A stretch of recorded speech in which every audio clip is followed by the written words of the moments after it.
Bienvenue dans Avec Vanda. Dans cet épisode, je reçois Marthe Bréjon. Elle a grandi entre les tableaux du musée de Lille et les casseroles de son grand-père. Après des études littéraires poussées, un master d'histoire et une vie rêvée en Italie, elle finit par écouter ce qui la faisait vraiment vibrer, la cuisine. On parle de reconversion, de cuisine étoilée, de maternité, de pizza au levain et de comment trouver sa voie sans jamais se trahir. Bonne écoute! Salut Marthe! Bonjour Wanda. Merci de m'avoir fait confiance et de venir au micro du podcast. Merci à toi. Si je t'ai demandé de venir, c'est qu'on s'est rencontrés il n'y a pas longtemps du tout.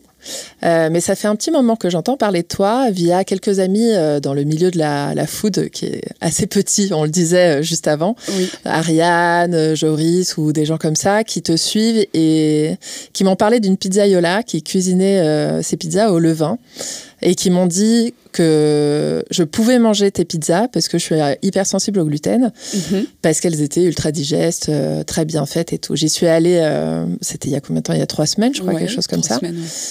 Et je les ai adorées. Donc déjà, j'étais avec une amie qui a l'habitude de manger des pizzas pleines de gluten et qui les a adorées aussi. Enfin, vraiment un goût hors du commun. Et ensuite, je suis venue te voir au comptoir. Et là, j'ai rencontré une femme passionnée, pleine d'énergie. Et je me suis dit, mais je la veux dans le podcast et je veux savoir comment t'en es arrivée là. Voilà. Merci beaucoup pour cette invitation. Avec grand plaisir. Donc effectivement, je t'ai rien dit sur le podcast, mais on va vraiment rentrer dans une conversation sincère comme on l'aurait faite lors d'un déjeuner justement pour se rencontrer. Moi, ce que j'aime bien, c'est qu'on reprenne les bases. Donc vraiment, d'où tu viens, dans quel environnement tu as grandi, qui était la petite Marthe, qu'est-ce qu'elle voulait. D'accord. Enfin voilà, on peut même remonter avant ta naissance si tu veux, parce que parfois il y a des incidences. Bien sûr. Mais voilà, on a le temps. Marthe, qui es-tu ? D'où viens-tu ? On va commencer par tes 0 à 10 ans. Où est-ce que tu as grandi ? Je suis née près de Lille. Okay. Et donc, de mes 0 à 10 ans, j'ai grandi à Lille. Je suis arrivée à Paris à 13 ans. D'accord. T'avais des frères et des sœurs ? Oui, moi je suis la dernière d'une fratrie de 4. J'ai 2 grands frères et une grande sœur. Et mon papa avait un statut un peu particulier à Lille parce qu'il était le directeur du musée des Beaux-Arts, donc il y a un des 3 plus grands musées de France. Donc voilà, donc j'ai grandi comme la fille du directeur du musée des Beaux-Arts. T'étais identifiée comme ça Un peu à l'école parce que quand t'es en primaire, tu fais des visites de musée avec la classe et du coup les professeurs, les maîtres et maîtresses venaient me voir et disaient « est-ce que tu peux me demander à ton papa qu'on fasse la visite du musée ?» Donc du coup, c'est vrai que c'était quelque chose... voilà. Ouais. Et t'aimais ça ? Tu venais souvent au musée avec lui ou oui. T'aimais qu'il te raconte Le week-end, on allait très souvent avec ma sœur. J'ai 2 ans d'écart avec ma grande sœur. Et on allait jouer dans les couloirs du musée ou dans les réserves ou dans le bureau de mon père. Oui, c'était un peu la deuxième maison. Ouais.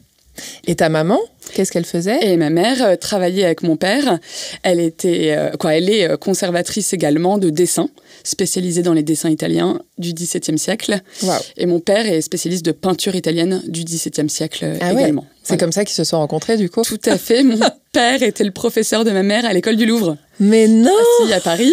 C'est génial. Ouais, ils ont 12 ans d'écart et ils se sont rencontrés à l'école du Louvre. Ah, voilà. Incroyable. Oui. Et donc, du coup, j'imagine que l'art était vachement important dans votre famille dès tout petit. Dès tout petit, mes parents collectionnent des tableaux. Donc, c'est beaucoup de tableaux du XVIIe, religieux ou mythologiques. Donc, c'est vrai que quand mes amis arrivent à la maison, c'est des grands formats.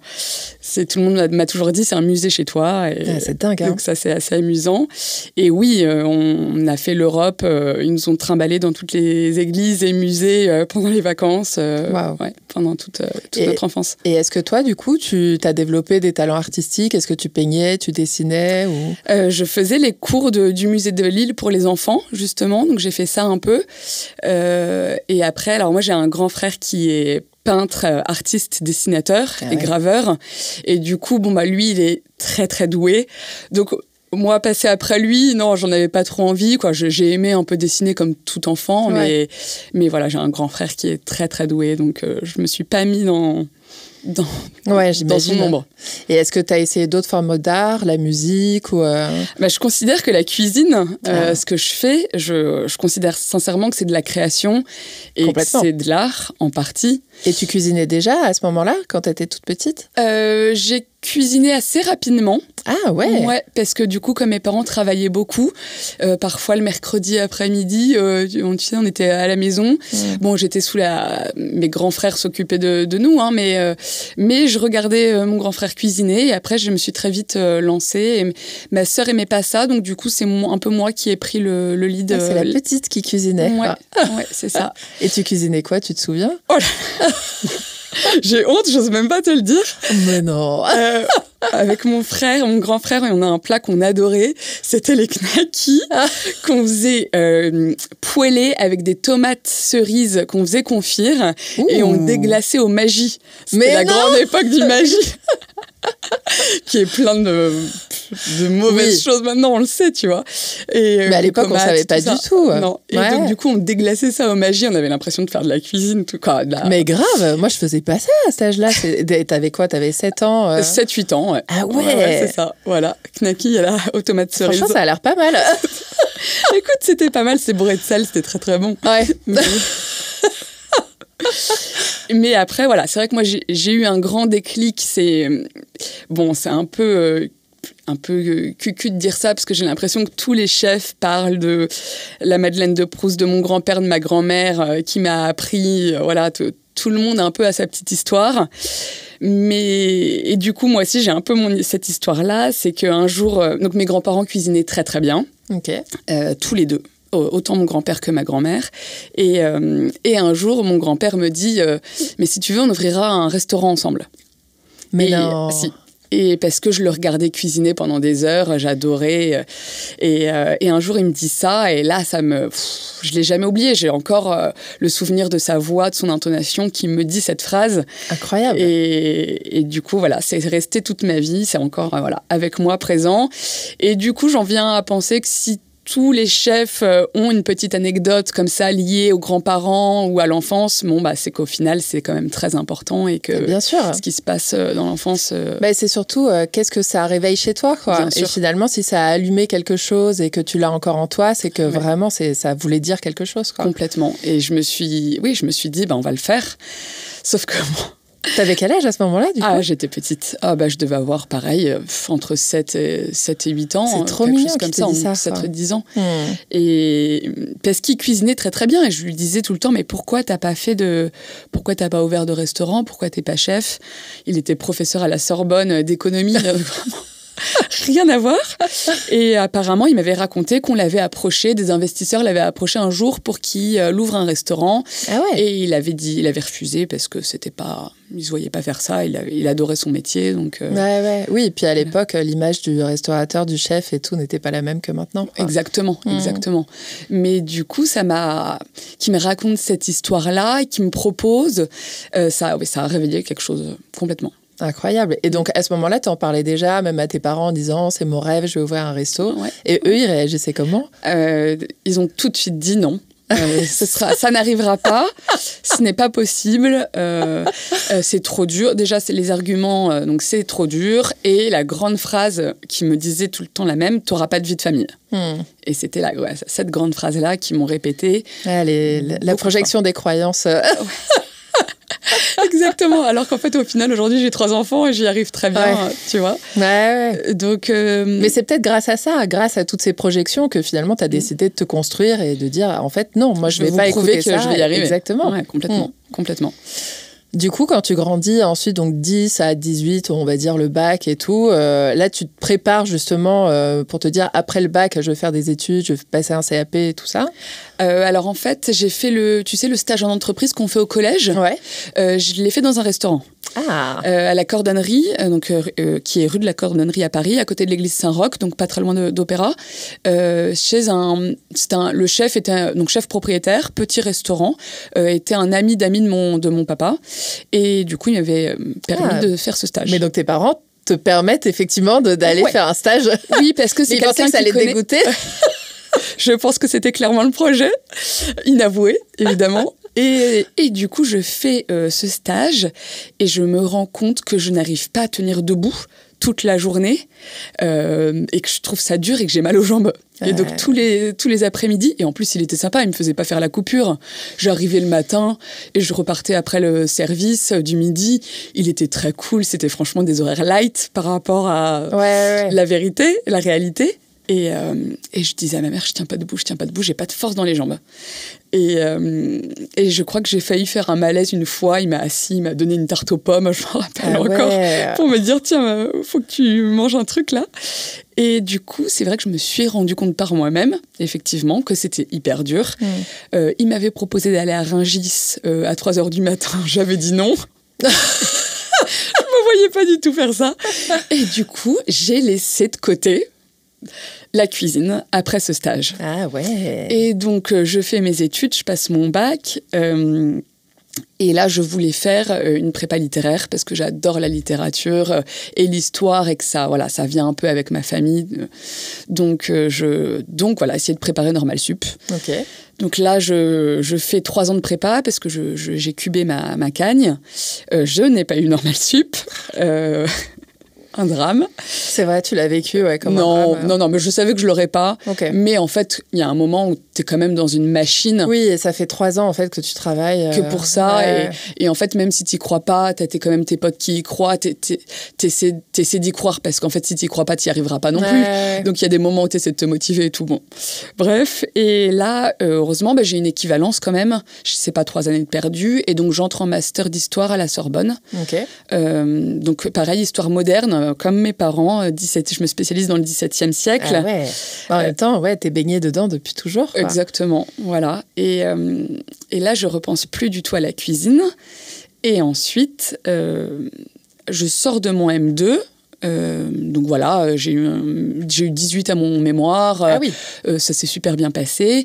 Mais là, mon professeur me dit, mon directeur de mémoire me dit, il faut que tu passes l'agrég si tu veux continuer à faire de la recherche. Parce que maintenant, il n'y a plus de thèse sans agrég. C'est ce qu'on dit.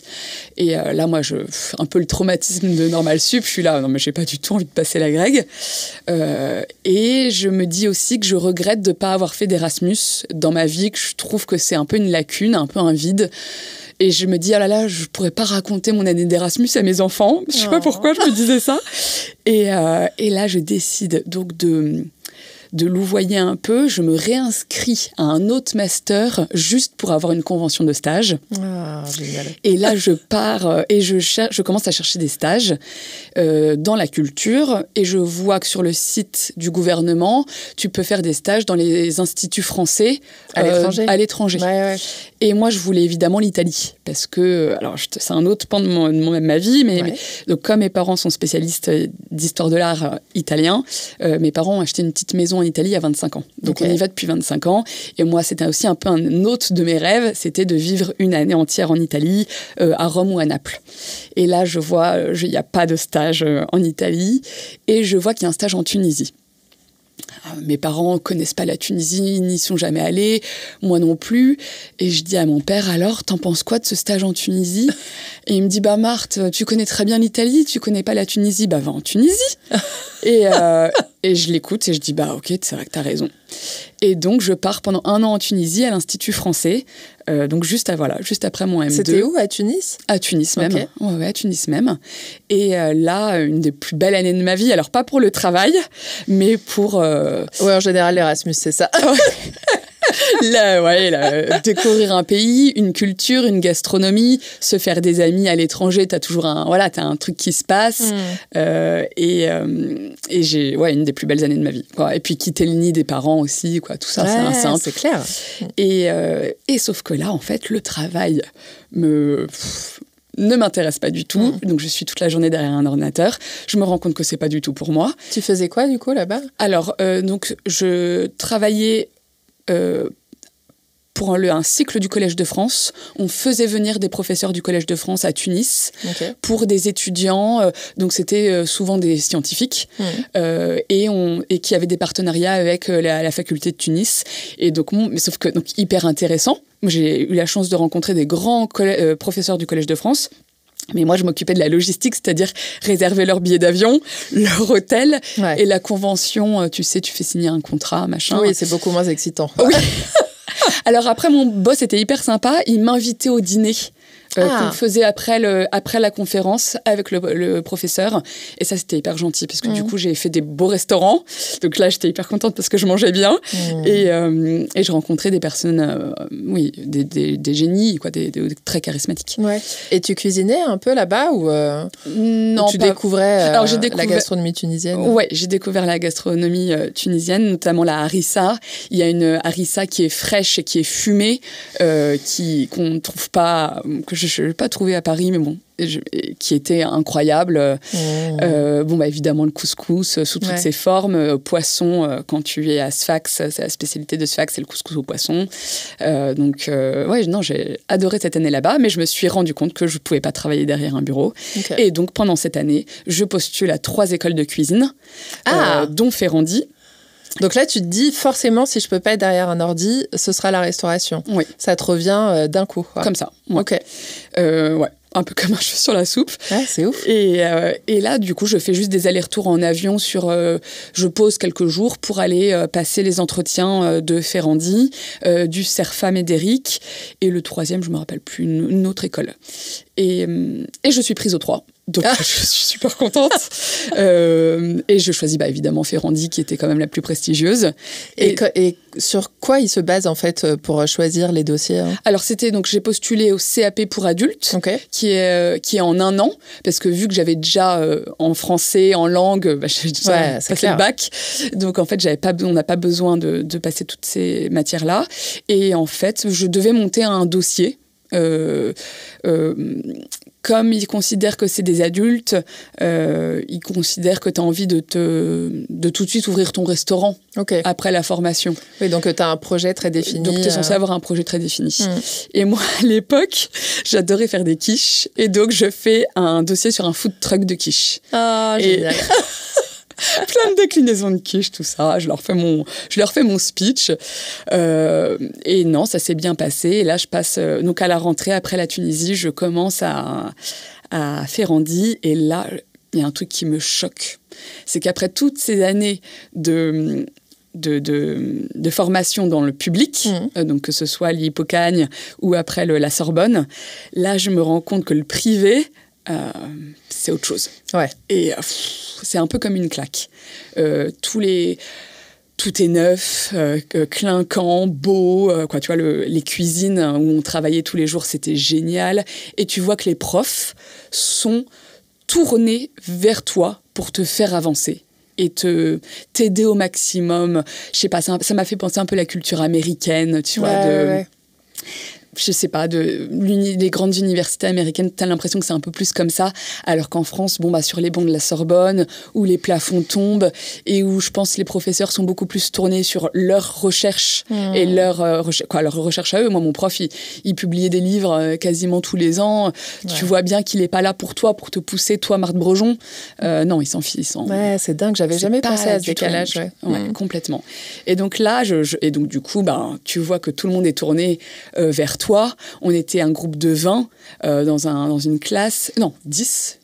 Pardon, 10, je crois. Non, c'était du sur-mesure, c'était incroyable. Et on avait 3 professeurs. Et donc, chaque semaine, on avait, pendant une semaine, un prof. La semaine d'après, l'autre. Et la semaine d'après, le 3e. Et il y en avait un qui était génial. C'était un ancien de Robuchon. Vraiment le vieux de la vieille. C'était sa dernière année, d'ailleurs.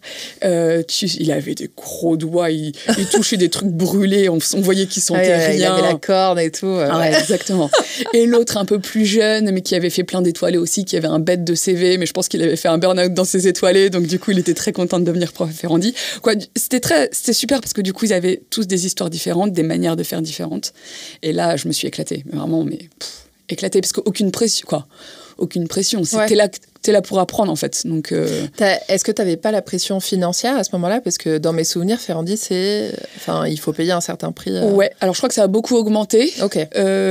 Mais oui, c'était cher. Après, comme mes parents n'avaient jamais payé quoi que ce soit pour mes études, ils m'ont dit on y va. Ok. Donc, hyper sympa. Et ça t'a pas mis la pression, justement, de te dire, bon, allez, là, il faut que je taffe comme une tarée parce que on a investi là-dedans. Oui, si. Mais j'en avais envie et c'était un plaisir. C'était pas une pression. C'était vraiment, je me suis jetée corps et âme dedans, mais ouais, vraiment trop contente, quoi, trop épanouie. Donc voilà, et après, le vieux prof nous dit, moi je vous conseille de commencer directement par des étoilés à la sortie de l'école, parce que c'est formateur. Et bref, il n'y a rien à dire, c'est évident. Tu vas apprendre la rigueur, la discipline, l'hygiène, et du coup, toutes les bases. Et donc, je fais le salon de l'hôtellerie-restauration, tu sais, là, du magazine. Et là, je vois le stand du Royal Monceau. Je vois que le chef est italien, que le restaurant est étoilé italien. Je me rappelle plus si je l'avais déjà targeté avant de me dire je vais bosser dans des Italiens ou pas. Ça, je me rappelle plus. Oui, je me demandais, est-ce que pendant cette année à Ferrandi, tu t'es rendu compte de tes préférences? Qu'est-ce que tu préférais cuisiner ou Alors, on a fait des stages. Donc, j'ai fait 2 stages différents. J'ai fait chez Candboard, qui la bistronomie, voilà, le créateur de la bistronomie. En plus, il sortait ses livres, les carnets de terroir à cette époque-là. C'était cette époque-là. On est en quelle année, là, à peu près ? Là, on est en 2014-2015, mon année à Ferrandi. Et donc, je fais avec Candboard. Et après, j'avais scindé mon autre stage en 2 et je le fais au Dauphin, donc, qui appartient au Châteaubriand, à Iñaki. Et là, donc, cuisine de petites assiettes à tapas. J'avais une très brillante chef colombienne aux manettes, Maria. Et donc, voilà, c'était bien, les deux, mais des chefs, beaucoup de pression quand même, beaucoup de stress. Là, je me rends compte quand même que l'école, c'est Disneyland à côté et que la réalité, c'est beaucoup de stress. Ça te rappelle quand tu avais fait ton stage en 3e déjà Oui. Et est-ce que les gens te tenaient, du coup, à ce moment-là?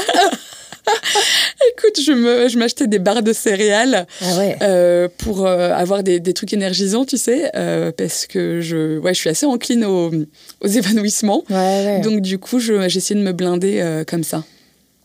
Mais oui. Mais donc, du coup, voilà, des chefs quand même assez durs. Donc, je trouve ça dur. Ouais, je trouve ça pas une ambiance chaleureuse. Voilà. Mais... Et donc là, tu veux faire le Royal Monceau, l'italien étoilé. Mais est-ce que là, tu appréhendes aussi et tu te dis, ce sera pas forcément... Oui, plus sympa. Écoute, je pense que j'appréhende, mais je me dis qu'il faut y aller, quoi. C'est vrai, j'ai fait le CAP, là, mes parents ont payé, donc il faut que j'y aille. Faut que j'aille au bout. Donc je commence au Royal Monceau, donc au restaurant Il Carpaccio, et là, c'est vrai que je pense que je perds... plusieurs kilos en quelques semaines. Je mangeais plus tellement j'étais stressée.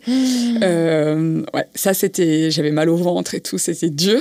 Et t'arrivais à tenir quand même physiquement toute la journée? J'arrivais à tenir, mais je pense que je tremblais, je paniquais.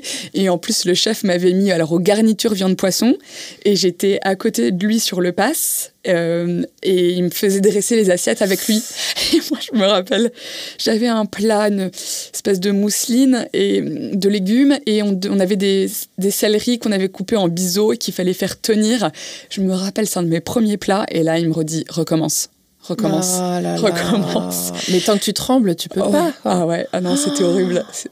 Et puis, est-ce qu'il essayait en plus, ça refroidit tout ça, quoi. C'était. Mais non, mais il a été adorable. Je suis restée 2 ans avec lui, Roberto. Ça a été un mentor incroyable.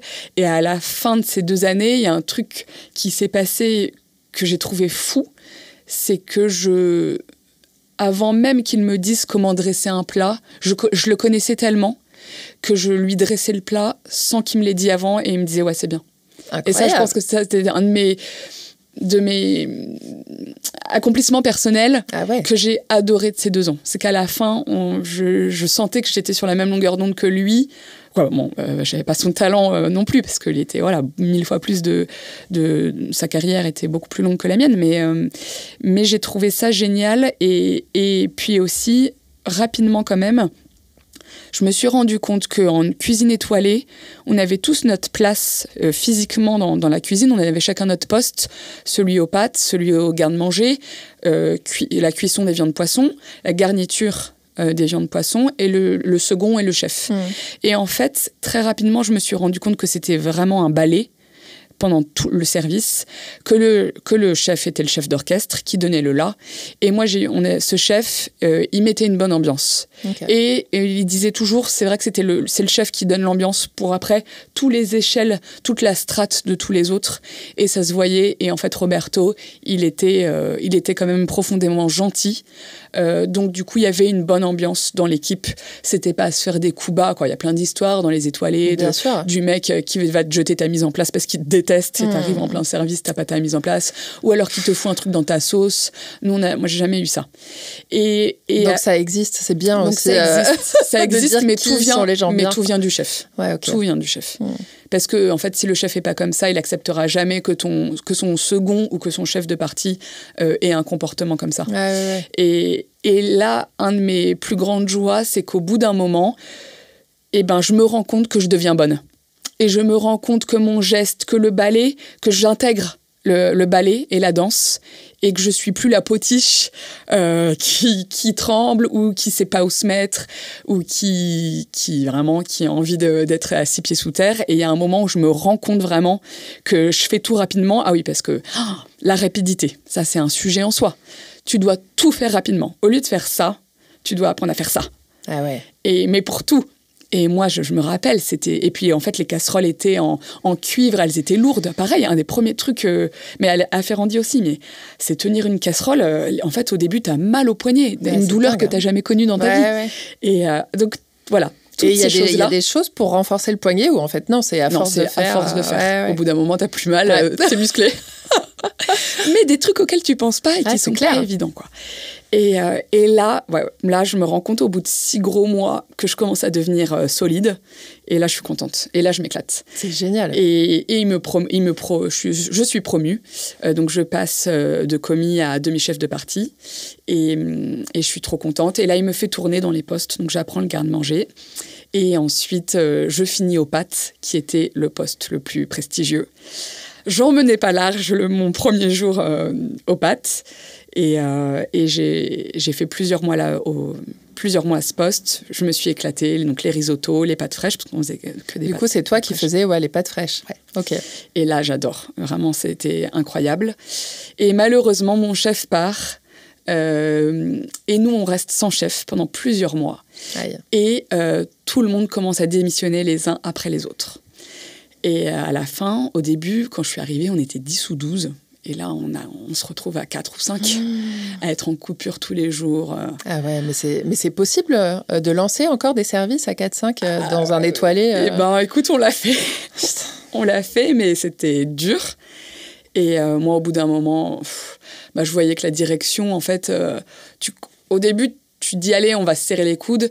Mais en fait, après, quand tu vois que la direction ne fait rien pour t'améliorer, ne te propose même pas de prime. Parce que là, moi, je te parle d'un salaire quand même archi médiocre de demi-chef de partie. Alors qu'en fait, on est, au lieu de passer de 10, on passe à 4. T'as un peu envie de dire, un groupe comme le Royal Monceau pourrait quand même un peu allonger pour montrer à l'équipe qu'ils sont derrière nous. Ouais. Surtout que t'es plus demi-chef de partie à ce moment-là, non? Si, je suis encore... Quoi, j'aurais pu être de chef de partie. Oui, t'as le statut, mais tu fais plein d'autres choses, en fait. Ouais. J'aurais clairement pu être chef de partie, sauf qu'en fait, j'étais encore dans la grille des demi-chefs. Ouais. Comme il n'y avait plus de chef, personne ne pouvait me promouvoir. Et donc, en fait, au bout d'un moment, t'es là. Bon, moi, je veux bien être gentille, mais là, je me fais quand même complètement rouler dessus. Ouais. Donc, Et puis même, t'as besoin, j'imagine, d'un mentor, d'avoir quelqu'un qui te motive et qui t'apprend. Complètement. Donc là, je pars et je m'étais toujours dit que j'allais prendre des vacances parce qu'après 2 ans d'étoilée, t'es quand même un peu rincé. Je sais pas pourquoi, je n'y arrive pas.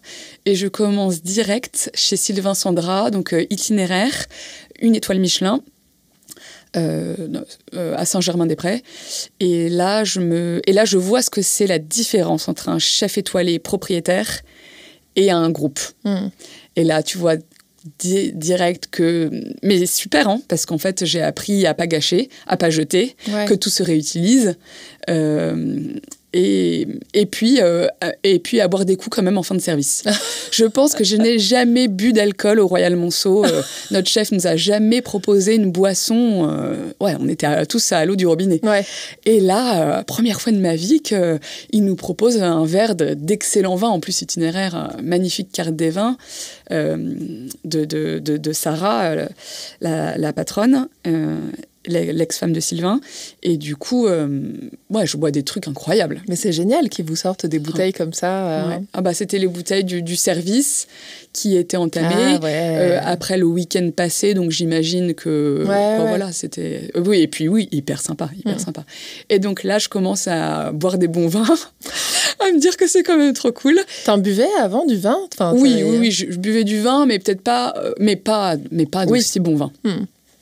Et puis même mettre la musique en fin de service pour le nettoyage, quoi. C'est quand même une autre ambiance. Très familiale. Moi, on n'a jamais écouté de musique au Royal Monceau, tu vois, donc que des trucs différents comme ça. Et voilà, mais là, je me rends compte quand même que je vais pas trop continuer. Il y a un collègue avec qui je m'entends pas du tout. Donc Sylvain était adorable, Sylvain et Sarah étaient adorables, mais alors le collègue me pourrit. Et c'est vraiment dommage parce que ça arrive souvent. Au Royal Monceau, j'ai failli démissionner aussi à cause d'un mec qui me pourrissait. Ah ouais? Je suis allée voir mon chef en pleurant dans son bureau et je lui ai dit que j'allais démissionner à cause de ce mec. Et là, il me dit non, mais c'est pas possible, Marthe, tu peux pas partir. C'est lui qui va partir. Alors, il lui a remonté les bretelles et finalement, ce mec est parti très rapidement après. Et qu'est-ce qu'ils font quand tu dis qu'ils te pourrissent Donc, c'était mon chef de partie. C'était lui qui était aux viandes poisson. Et là, il se mettait à côté de moi. Et donc, tu as le plan de travail. Et puis, tu sais, tu as ce qu'on appelle des timbres. Ce sont des frigos. Ouais. Et il foutait des coups de pied à côté de mes jambes dans les timbres. Mais pourquoi? Pour me faire chier. Pour m'intimider. Pour que je me sente mal. Mais c'est dingue. Mais qu'est-ce qui leur est arrivé dans leur vie pour réagir comme ça? Je pense qu'il a été éduqué à la dure, lui. Et que du coup, il reproduit. Il reproduit. Et en fait, moi, j'étais plus âgée que lui parce que j'avais déjà fait des études. Et j'avais fait des études d'histoire. Et ce mec-là, je sais pas pourquoi, il était passionné d'histoire, mais facho, passionné d'histoire nazie. Oh, l'horreur!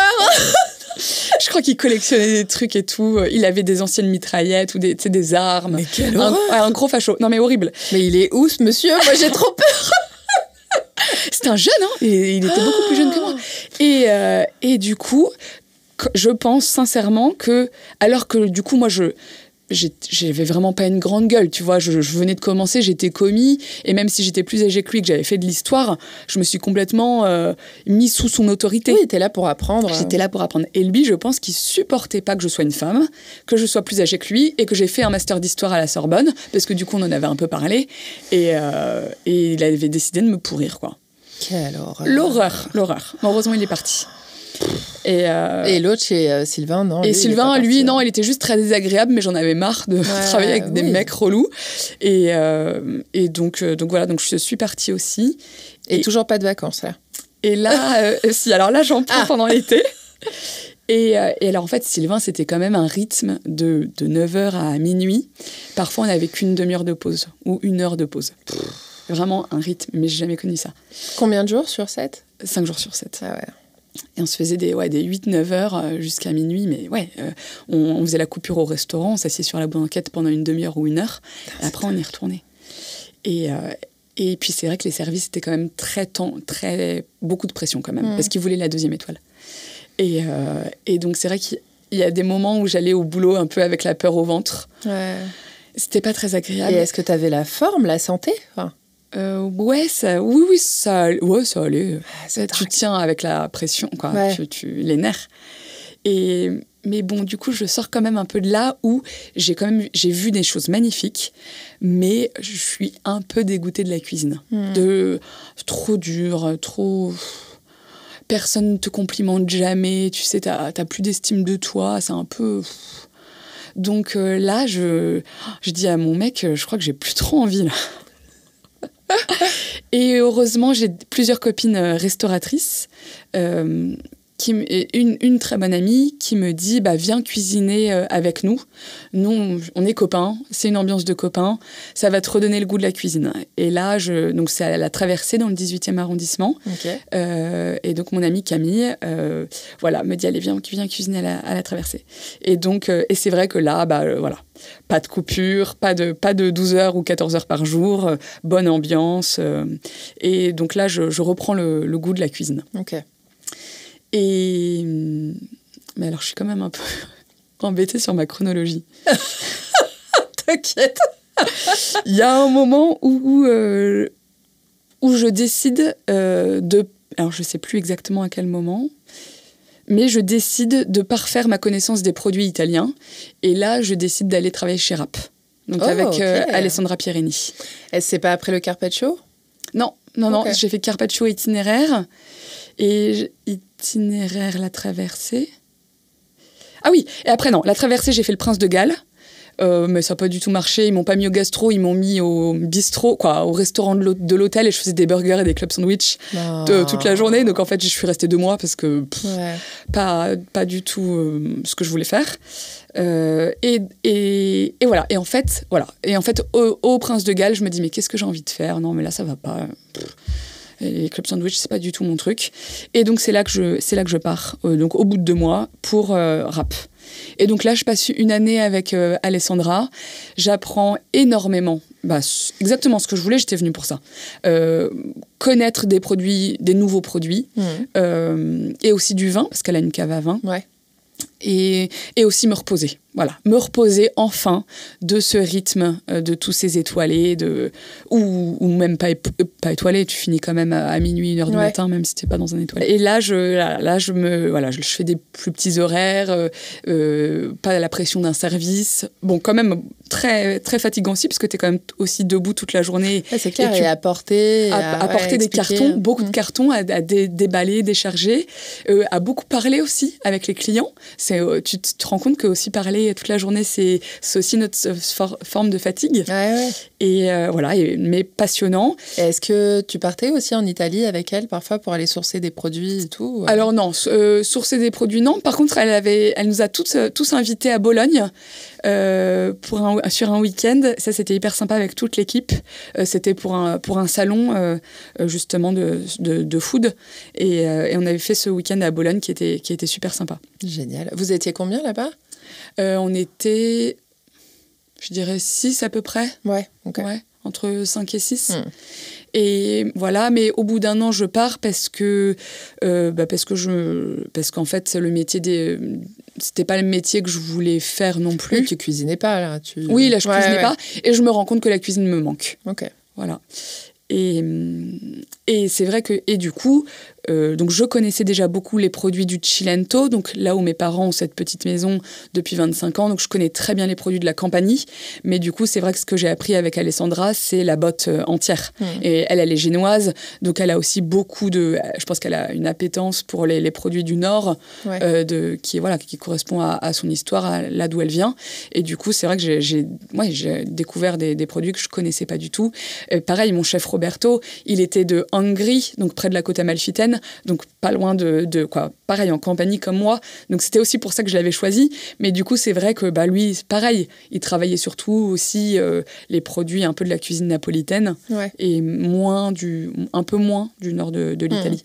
Donc là, j'ai adoré ouvrir les horizons grâce à Alessandra chez Rapp. Donc là, tu commences à avoir une connaissance assez fine de la gastronomie italienne. Oui, tout à fait. Est-ce que tu avais déjà fait des pizzas à ce moment-là ou pas ? Alors une fois, j'avais fait un cours de cuisine dans un agritourisme chez des amis de mes parents qui tiennent un magnifique agritourisme. Et d'ailleurs, c'est là que je me suis mariée. Ah, mais non. J'ai trop envie de faire un voyage en agritourisme partout là en Italie. Je te donne mon adresse. Avec plaisir. À Paestum. Et en fait, donc, dans cet agritourisme, la chef et patronne cuisine extrêmement bien. Elle a écrit des bouquins de cuisine.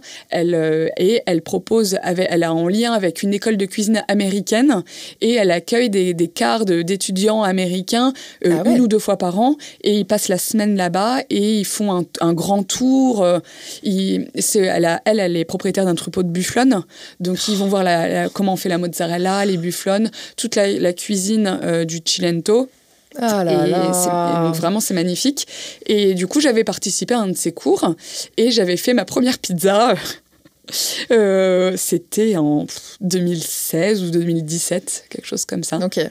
Mais à l'époque, je venais quand même... j'avais commencé la cuisine depuis pas longtemps, donc pour moi, j'étais quand même beaucoup plus attirée vers les risottos et les pâtes, qui est vraiment un art, l'art de la mantecatura, qui est vraiment un geste, un art, et je voulais vraiment continuer à exceller dans cet art-là. Okay. Pas du tout dans la pizza à cette époque-là. Et du coup, après rap, je bosse chez Cuoco Galente, rue Condorcet, dans le 9e. Ah, je connais pas. Magnifique restaurant. Okay. Philippe Baranès a plusieurs restaurants à Paris, dont Cuoco Galente. Et là, la chef Ilaria Conti est génoise, comme Alessandra. Une chef incroyable, d'un talent fou. C'est une ancienne de David Toutain. Elle a fait beaucoup d'étoilés également. Mais d'une gentillesse, d'une générosité. Et là, je me sens bien. On faisait des pâtes fraîches tous les jours. Une super ambiance, ma plus belle ambiance en cuisine de ma vie. Génial. Et ça se passe trop, trop bien. Sauf qu'en fait, je voulais passer le permis absolument. Parce que je l'avais raté. Où est le rapport? Je l'avais raté en Tunisie. Ah, tu l'as passé en Tunisie? Ouais, je l'ai raté 2 fois. Et en fait, alors oui, l'histoire est un peu compliquée. J'ai arrêté rap parce que j'ai eu le projet de reprendre une maison familiale en Bretagne pour ouvrir une maison d'hôtes ou petit hôtel et restaurant. C'était un manoir, un très beau manoir. Où ça? Au Minic-sur-Rance. C'est entre Dinard et Dinan. Ok. Et c'est le long de la Rance. D'accord. Voilà. Et c'était la maison de mes grands-parents, qui étaient en indivision avec mes oncles et tantes, et ils voulaient tous vendre. Et avec mon mari, donc je préviens Alessandra que je pars parce que cette maison va être mise en vente, que c'est une de mes maisons d'enfance, et qu'en fait la maison est tellement belle qu'un projet de restauration là-dedans, d'hôtellerie-restauration là-dedans, ce serait la folie. Donc je quitte Rap et je me mets à bosser là-dessus. Je crois que je bossais plus du tout, hein. Et du coup, comme c'est dans la campagne, je commence à passer mon code et à bosser là-dessus. Ok. Et juste petite parenthèse, ton mari, il bosse là-dedans ou pas du tout? Ah non, pas du tout. Il est actuaire, donc il fait de la réassurance, donc il assure des grosses boîtes d'assurance. D'accord. Donc là, sur ce projet, t'es vraiment solo. Alors, je suis solo, mais lui change de taf pour ce job en prenant un 100% télétravail, parce que le but, c'était quand même d'aller vivre là-bas. Ouais. Et lui, tous les bureaux, en fait, sont à Paris. Ça n'existe pas une boîte d'actuaires en dehors qu'à Paris. Et du coup, il trouve un job, il passe des entretiens et il est pris pour un job 100% télétravail. On monte le dossier, mais vraiment, on a fait un très beau business plan. On rencontre des banquiers, on fait les visites de la maison avec les banquiers, avec les entrepreneurs, on a fait les devis, on a passé plusieurs mois à faire ça. Et toutes les banques nous disent « le projet est très cher, il faut que vous apportiez plus d'argent ». Et là, on se rend compte qu'on ne va pas avoir assez, qu'on n'a pas envie non plus d'avoir des investisseurs étrangers. Et on se dit qu'on va avoir une pression folle de rentabiliser les chambres toutes les semaines, le restaurant, tout ça. Ça nous fait un peu peur. Et donc, on arrête le projet. Bravo, hein. Parce que ça doit être dur de lâcher, justement, quand tu as tout monté, tu as la vision du projet. On a bossé dessus pendant plus de 6 mois, tous les jours. Moi, je bossais plus, je faisais que ça toute la journée. Et ça a été... J'en parle à tout le monde, évidemment. T'y crois, quoi. Évidemment, tu le fais pas si t'y crois pas. Donc, t'y crois, tu te projettes. Et en fait, on lâche le projet. Et là, grosse claque. Énorme claque. Tu sais, d'avoir le regard des autres, tu vois, de dire, bon, vas-y, j'arrête. C'est un échec. Oui, et pourtant, le regard des autres, finalement, les autres l'auraient jamais fait, en fait. Je trouve qu'il y a un courage aussi à se dire, en fait, là, il vaut mieux arrêter et partir sur autre chose. Ouais. Les autres, si t'es bien entouré, ils sont bienveillants, ils veulent que votre bonheur. Quoi, donc, oui, complètement. Mais voilà, quand même un peu une grosse claque. Ouais. Et du coup, c'est à cette période-là que je reprends la cuisine et que je fais Cuoco Galente. Attends, j'ai un petit doute. Non, j'avais fait Cuoco Galente pendant que je faisais le dossier sur les OFNE, donc le nom de la maison. Okay. C'était un peu concomitant. Et là, je me dis, il me faut un nouveau projet. C'est pas possible. Moi, je vais de projet en projet. Et là, projet bébé. Et là, on se dit avec mon mari, allez, enfin... oui, là, il n'y a pas besoin de business plan, il n'y a pas besoin de banquier. Une autre aventure. Et donc, voilà, donc je fais des extras toujours pour Philippe entre Brézanville et Cuoco Galente. Et puis, voilà, on se lance ce projet-là. Et puis, je tombe enceinte. Et là, je décide, donc on est à la rentrée de 2019, et je décide, comme je bosse pas, de partir et qu'il est toujours en 100% télétravail. Ah oui. Le pauvre. On décide de partir chez mes parents en Italie pendant le mois de décembre, pendant l'hiver, parce qu'on n'y va jamais l'hiver. Et là, on se dit, mais qu'est-ce qu'on a à perdre ? Toi, tu peux bosser de n'importe où. Moi, j'ai envie d'apprendre à faire de la pizza. Voilà. Et c'est là que je me dis que je commence à avoir l'idée j'ai envie d'apprendre à faire de la pizza. Et donc, enceinte, on part tout le mois de décembre. Et c'est l'année où il y a eu des grèves de la RATP pendant tout le mois de décembre, où il n'y avait plus de métro. Paris, tout le monde marchait. C'était horrible. C'était l'enfer. Et nous, on était super bien. C'est clair. En Italie, il faisait un temps de dingue. Il faisait 20 degrés de midi à 14h. On mangeait sur la terrasse de mes parents. Et le soir, je travaillais tous les soirs et j'apprenais à faire les pizzas. T'apprenais avec qui, du coup ? Alors, avec un maître pizzaiolo, Pietro, qui est incroyable, c'est une personne formidable, parce que lui, depuis 20 ans, il organise chaque année la fête de village qu'on appelle Sagra, dans le sud de l'Italie, la Sagra de la pizza cilentana. Parce que le Cilento, c'est cette petite région où on va, où on a la maison. Et la pizza cilentana, c'est une pizza un peu plus rustique que la pizza napolitaine. Rien à voir avec la pizza napolitaine. C'est un peu la pizza que je fais au restaurant aujourd'hui. Un peu croustillante, assez rustique, avec toujours des belles farines pour avoir vraiment du goût, essayer d'avoir un travail de texture et de goût sur les farines. Ouais, pour moi, ça m'a fait penser, quand j'ai goûté à ta pizza, à la différence entre la baguette et la baguette tradition. Ouais. Donc c'est vraiment, il y a plus... c'était à l'époque, moi j'ai mangé des baguettes de tradition il y a 20 ans. Mais ça m'a rappelé ça, qu'il y avait plus de longueur en bouche et de farine présente différente. Un petit travail là-dessus. Ouais. Et c'est lui, et en fait, lui, il mettait du son de blé, donc la crusca en italien, ou crusco. Non, crusca. Il met de la crusca, et donc du coup, lui, il a une pâte tachetée. Et j'avais trouvé ça formidable. Donc j'apprends avec lui. Je mets vraiment des jours et des jours à prendre avec la palla, la pizza. J'avais un mal fou à enfourner, défourner et tout. Vraiment, je me sentais à nouveau potiche. Ouais. Très dur. D'accepter d'être débutant. Et surtout, travailler qu'avec des mecs italiens. Quoi, tu vois, c'est... pas macho, mais tu vois, c'est le modèle un peu, tu vois, l'Italie du Sud. Donc, parce que vous appreniez, vous étiez en cours tous ensemble ou Non. C'était le restaurant. Donc, je dérangeais un peu pendant le service, tu vois, parce qu'ils avaient un peu un service à envoyer. Et moi, je suis là à essayer de vouloir apprendre en plein service, tu sais pas où te mettre et tout. Mais bon, mais hyper sympa, ça s'est super bien passé. Je passe un mois génial là-bas. On rentre pour les fêtes de Noël. Et là, je commence, je sais plus pourquoi, mais je commence à me passionner pour le levain. Et à me dire, j'ai envie d'apprendre à faire du pain au levain, ça a l'air trop bien. C'était pas le Covid, ça ? Juste avant le Covid. Ah ouais ? Et en janvier... Tu l'as senti ? Ouais, je l'ai senti. C'est assez marrant. En janviie 2020, mes amis organisent mon enterrement de vie de jeune fille. Ah oui, parce qu'on décide de se marier avec mon mec en Italie, à Paestum. Et elle m'organise mon enterrement de vie de jeune fille à Marseille. Parce que pareil, je trouvais que Marseille, ça commençait à bouger, que ça avait l'air génial. Moi, la Méditerranée... grâce à la maison en Italie qu'on a, on est vraiment très porté sur la Méditerranée. On fait l'enterrement de vie de jeune fille à Marseille. Mais en plus, t'es pas enceinte jusqu'au cou à ce moment-là ? Non, parce que j'accouchais en mai. Ok, d'accord. Donc j'ai un petit ventre, mais ça va.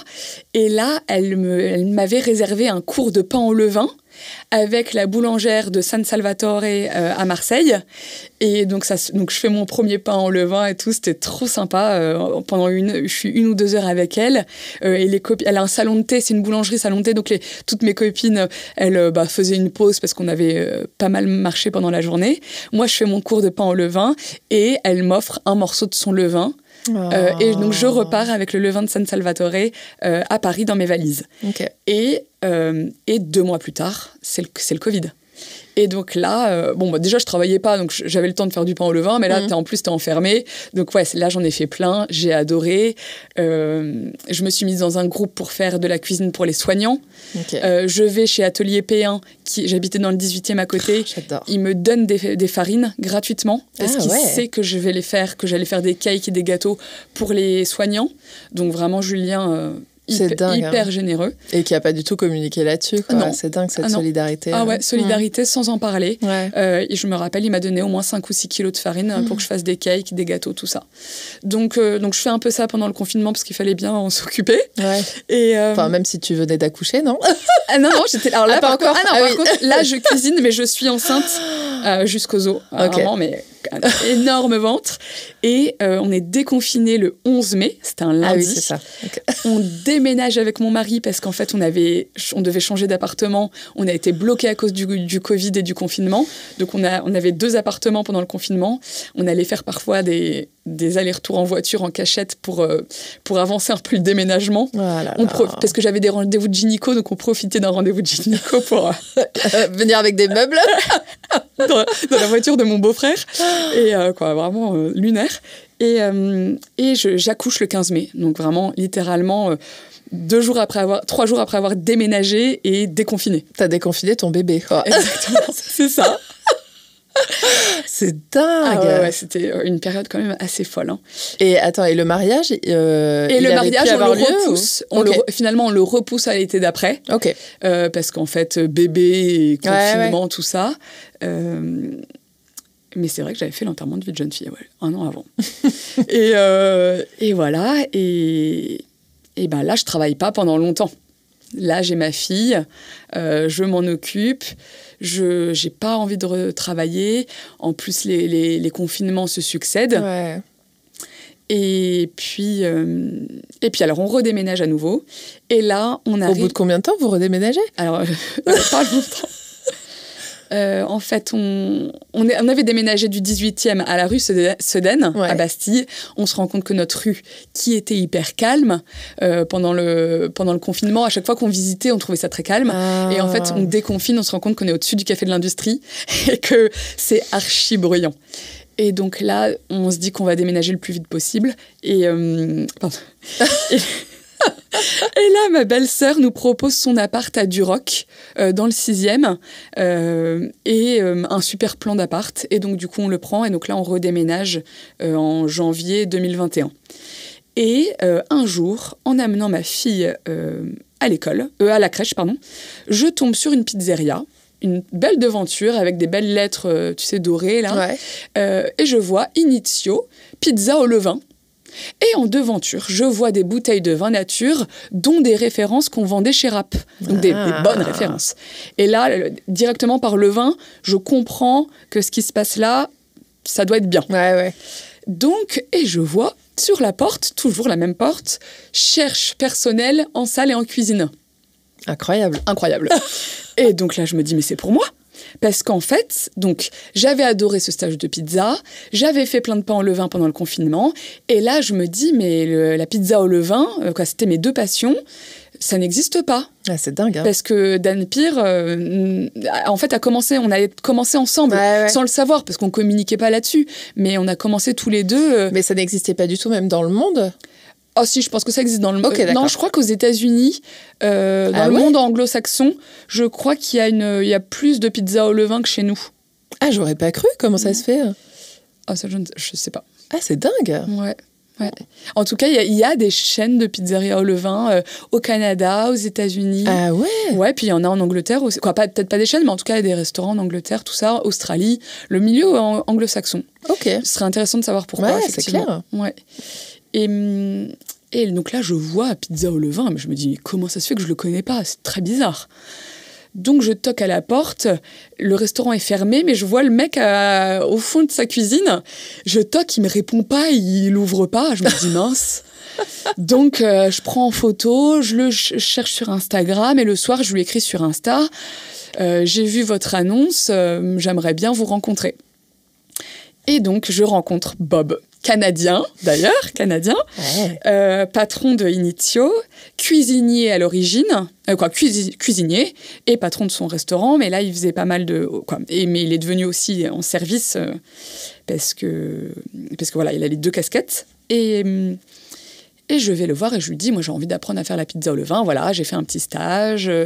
J'avais aussi fait une petite formation à l'école française de pizzaiolo, qui est à Paris dans le Ricky Bocquet. Ouais, mais c'est c'est pas loin de chez moi. Ouais. À chaque fois, je me demande, mais est-ce qu'elle est bien cette école? Ah d'accord. No comment. C'était pas mal, mais c'était pas du tout ce que je cherchais. Ok. Donc voilà. Oui, et puis surtout, tu avais appris avec l'un des meilleurs en Italie. Un très bon en Italie, oui, en tout cas un très bon en Italie, qui organisait plein de trucs, dont cette Sagra qui monte d'année en année. D'ailleurs, on pourra en reparler de lui, parce qu'il fait vraiment un travail formidable. Ah. Et du coup, là, oui, en fait, j'avais pas compris que c'était école française de pizzaiolo. Donc, en fait, ils apprenaient la pizza française. Qu'est-ce que c'est, la pizza française? Jambon beurre. Je sais pas, c'était pas la même technique, c'était pas... Je sais pas. Ok. Bon. Mais par contre, le formateur était très, très sympa. Sylvain, d'ailleurs, on se communique, on parle encore souvent ensemble. Très sympa, mais c'était pas exactement ce que je recherchais à ce moment-là. Et donc, je rencontre Bob. Je lui dis, bon, j'ai pas beaucoup d'expérience, je suis cuisinière, mais j'ai très envie d'apprendre. Voilà, je suis archi motivée, machin. Et puis, il me dit, allez, banco. Alors, mais par contre, il me prévient, le levain est mort pendant l'été, parce que c'était en septembre. Oh. Le levain est mort pendant l'été, le pizzaiolo italien est parti. C'est un peu la débandade post-Covid, tu vois. Ouais. Mais alors, je dis, et puis, je vois que ces sacs de farine, c'est de la Caputo. Donc, c'est l'équivalent de la Francine de la farine de pizza. Ok. Donc pas ouf, quoi. Pas ouf du tout. Donc là, je lui dis, ça te dit qu'on reprenne tout en main, là. On change de farine, on remet du levain, parce que c'est quand même écrit sur ta devanture. C'est clair. Et il me dit, allez, ouais, ok, banco, on fait ça. Et alors, au début, on fait des tests. On avait encore notre levure, quand même, parce qu'on avait peur de sauter le pas. Donc, on récupère un levain. Je crois que c'était toujours mon levain de San Salvatore. Ah ouais. Et on commence à faire des tests et tout. Et puis un jour, trop content, on jette la levure.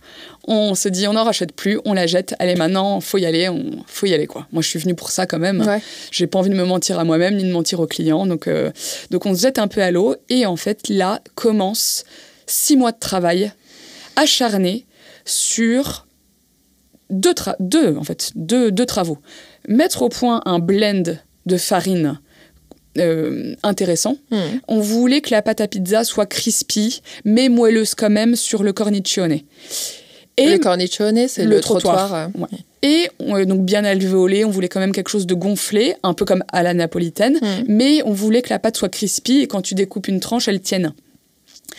Ça, c'est un premier travail. Et il y avait eu un deuxième travail qui, en fait, finalement, j'ai compris il n'y a pas longtemps que c'était ça le travail le plus énorme que j'ai fait, qu'on a fait, c'est le process de fabrication. Parce qu'en fait, réussir à faire une belle pizza un jour, c'est bien, fine.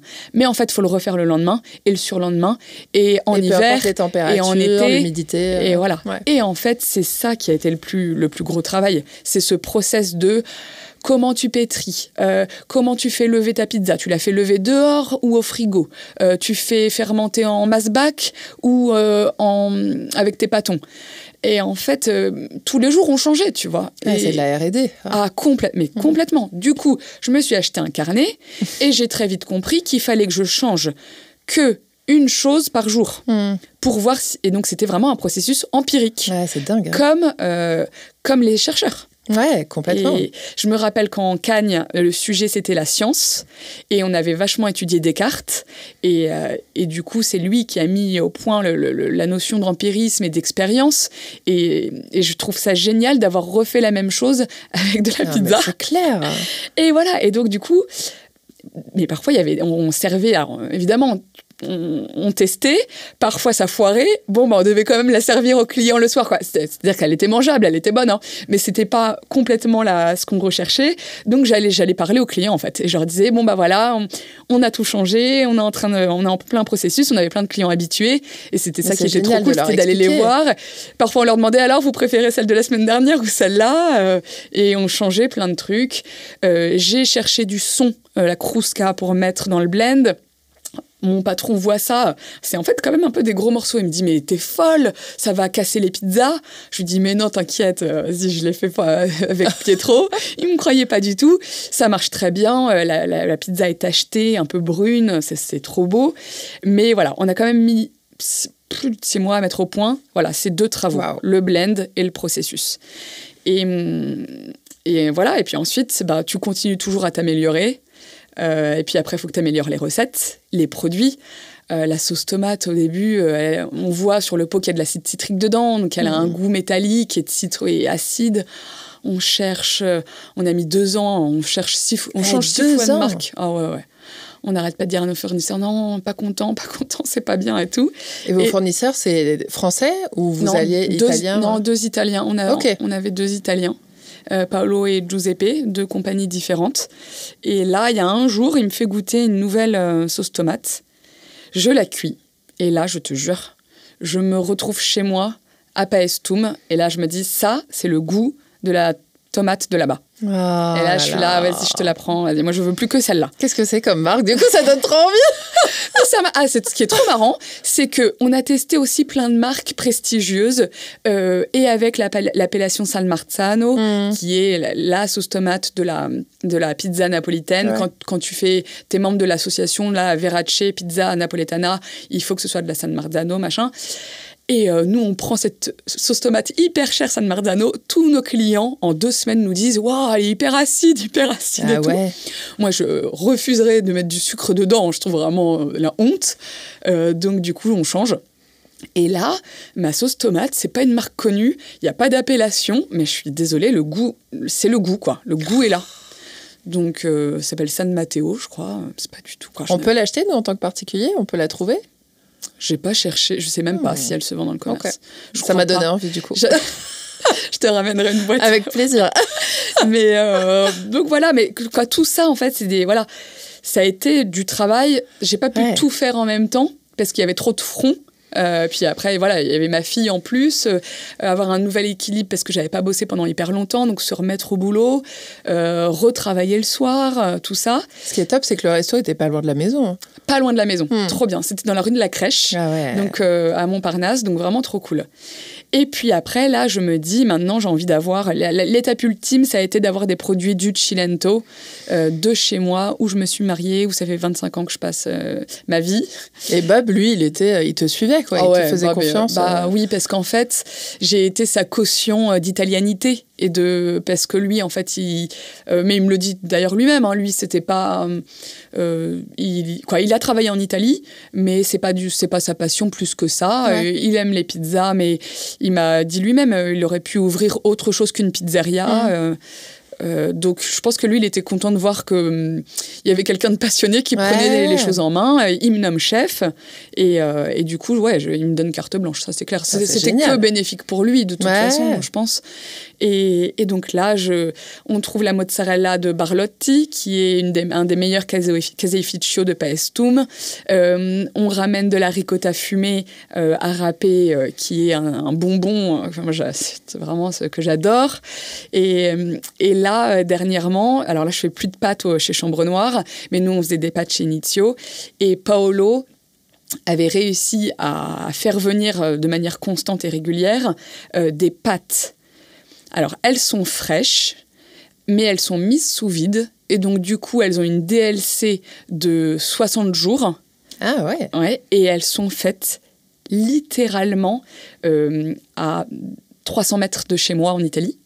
Dans mon village, parce que j'habite dans une petite ville dans les montagnes, dans une colline, et il y a une zone industrielle en bas de chez moi, et en fait, j'avais visité cette usine de pâtes il y a quelques années, avec ma maman. Oui, parce qu'il y a eu un moment où je me suis dit, après rap, quand même, je m'étais dit, est-ce que j'ouvrirais pas une boîte d'import de produits du Cilento pour les restaurateurs? Et j'avais commencé à bosser là-dessus et j'avais rencontré plusieurs patrons qui font ça et j'avais commencé à faire des devis pour acheter des camions frigorifiques. Mais non. Si.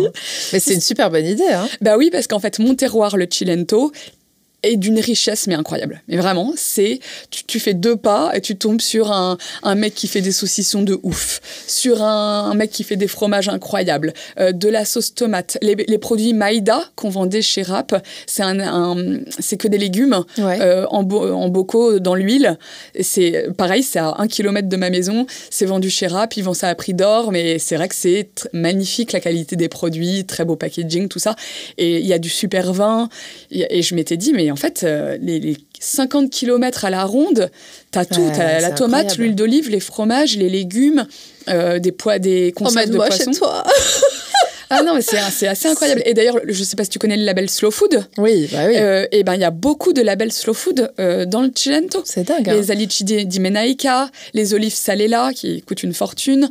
Il y a la cacio ricotta. Donc c'est vraiment magnifique. Et du coup, pendant un moment, j'ai pensé à ça. Mais en fait, j'ai rencontré un mec qui faisait ça et qui m'a dit c'est une galère de dingue. En fait, la logistique des camions et surtout des conducteurs de camions, de gérer toute cette RH parce que tu as un turnover de malade. Il me dit c'est vraiment dur. Et donc, du coup, je me suis dit non. Bon, non, moi, c'est vrai que je préfère cuisiner ces produits. Mais j'ai un peu pensé à ça. Je me suis beaucoup cherchée. Hein.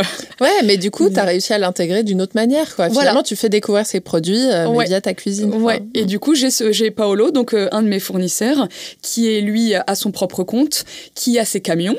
Et donc, du coup, il peut aller au pied de l'usine de pâtes à côté de chez moi. Mais vraiment, ça a moins d'1 kilomètre de ma maison. Et vendre ses pâtes, à Paris. Trouver ses pâtes à Paris. Je trouve ça incroyable. Dingue.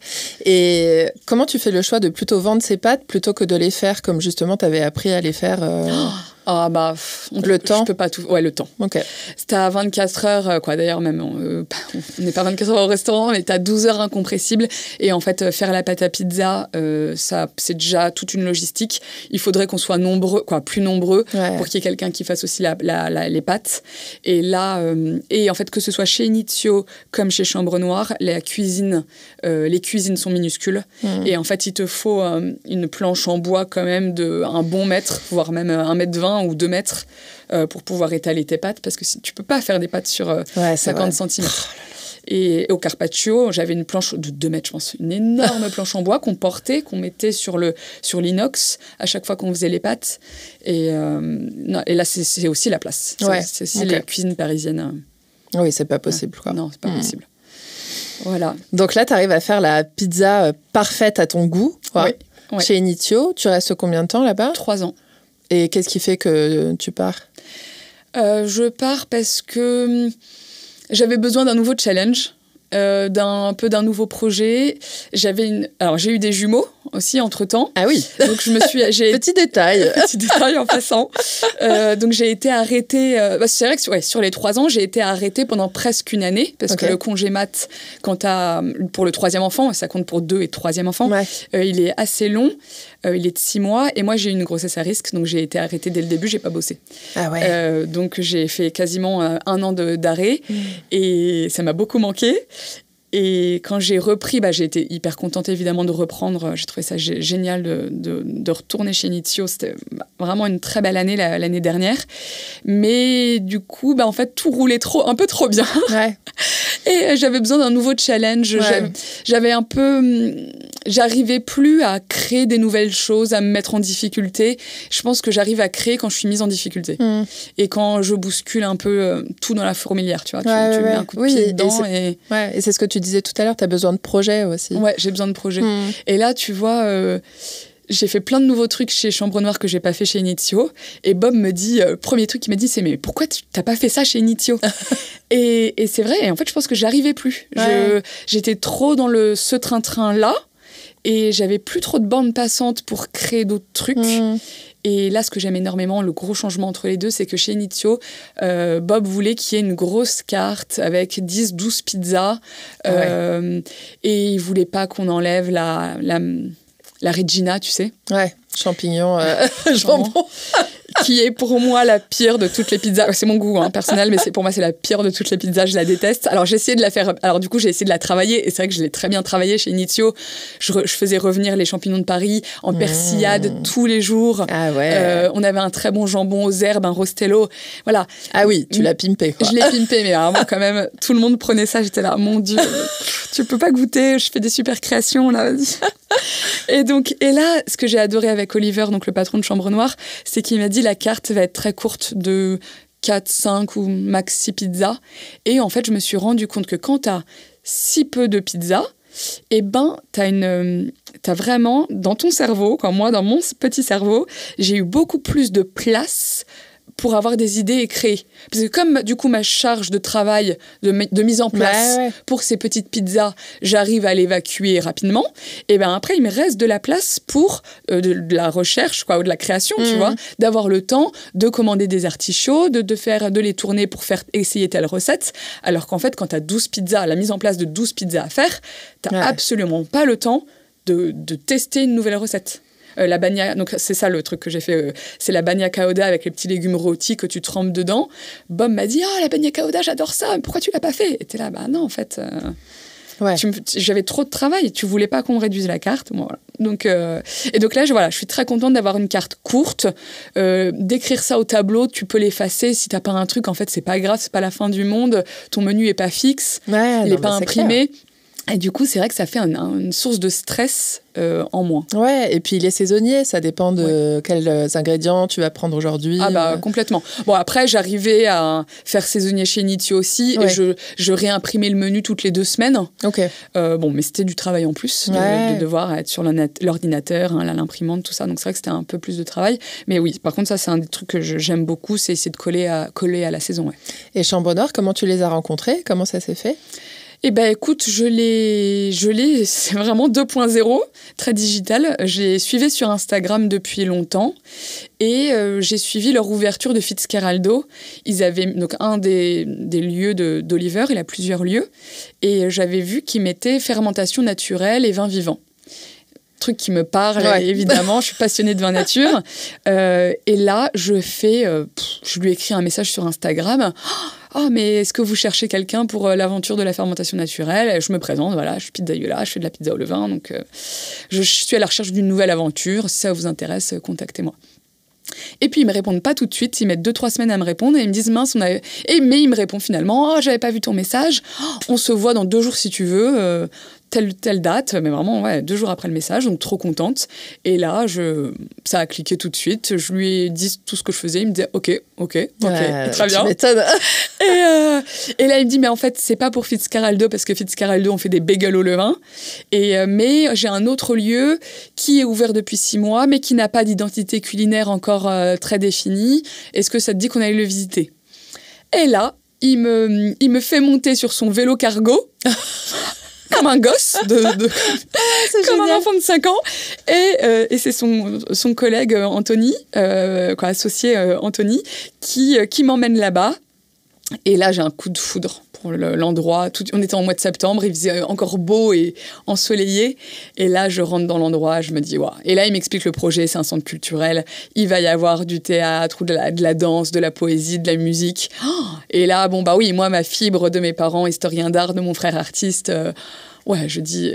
c'est clair. Trop bien, quoi. Et c'est vrai que la clientèle de Montparnasse, d'Inizio, était, pas du tout la même. Quoi. Pas du tout la même moyenne d'âge, tranche d'âge. Et moi, j'ai essayé de me faire des trucs et la mayonnaise prenait pas. J'ai attendu le fooding pendant 3 ans. Il est jamais venu. Ah, sérieux? Ouais, j'ai l'impression qu'il traverse pas trop la Seine, tu vois. Et donc, j'ai essayé de tout faire pour essayer de faire venir un peu des journalistes, essayer de faire parler du travail que j'ai mis en place. On a eu Léo Pajon du Monde. Donc, ça, c'était vraiment un bonheur infini. hyper honorée d'avoir un article dans Le Monde. Et d'ailleurs, on a eu un succès de fou à la suite de l'article en juin dernier, c'était il y a un peu moins d'1 an. Mais c'est vrai que j'avais un peu envie d'essayer d'attirer plus les journalistes. Et c'est vrai que finalement, c'est rive droite, quoi. C'est clair.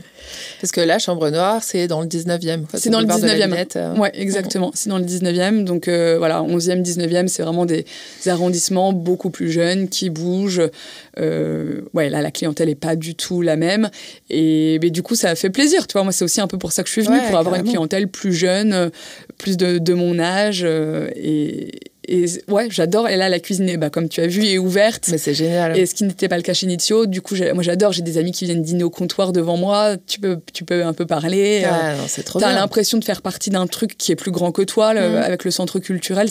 Qui a un sens, quoi. Qui a vraiment du sens. Du coup, ça me plaît énormément. Et t'as de la place, en plus. Et j'ai de la place. Bon, la cuisine est étroite, mais... parce que d'en face, elle a l'air grande. Ah ouais. Mais elle a l'air très longue, en fait. Elle est longue. Elle est longue. Elle est longue. Non, mais elle convient très bien. Et puis après, c'est vrai que on a parlé avec Oliver et lui, il voulait vraiment axer sur la fermentation naturelle parce qu'il propose des vins vivants. Et donc, on était vraiment en phase tous les deux. Ça avait vraiment du sens d'ouvrir une pizzeria au levain là-bas. Donc, voilà. C'est génial. Donc là, tu y es installée depuis... mi-novembre. Ok. Voilà, donc c'est tout récent, tout chaud. Félicitations. Merci.